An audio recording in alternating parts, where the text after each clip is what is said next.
I spoke with Raymond Tanter from the Washington Institute for Near East Policy about that possibility.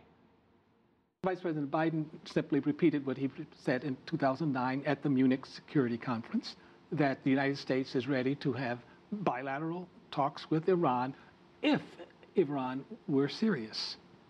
That was in 2009. We're now in 2013. What's changed? What's changed is that the Iranian regime has been hit by multilateral sanctions. Its foreign currency reserves are dwindling. It has pivoted, Tehran has pivoted to Asia, particularly with respect to China, India, Singapore, and the like. But still, the European market is very important for Iran.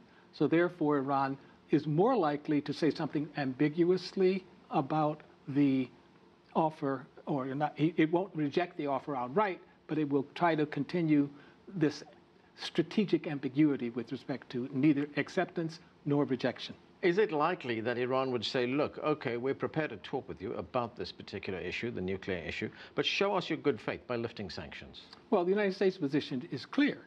Sanctions would only be lifted in return for which Iran has moved first to ban enriching up to 20%, to stop exporting terrorist attacks. I'm sure that the United States will throw in what Iran has been doing on the terror side as well.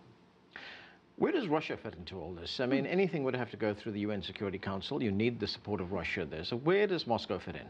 Well, Foreign Minister Lavrov said that if regime change were taken off the table, this is what Lavrov said in Munich, then Iran is more likely to make concessions.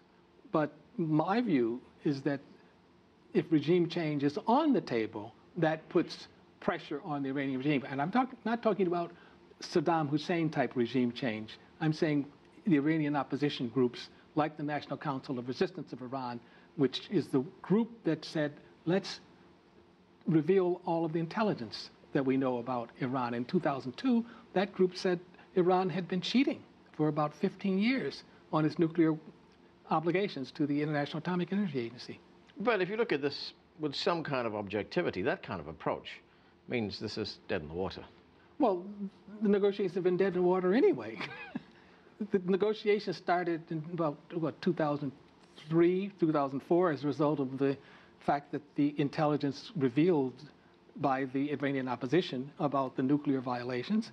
Then the 3 European countries started, and then all of a sudden it blossomed into the 5+1 talks.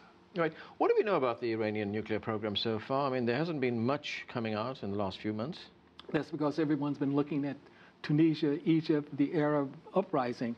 But Iran has continued to enrich uranium and has enough uranium at about 20% enriched level to fuel 5 nuclear weapons if the decision has been made to go from 20% to about 90% enrichment.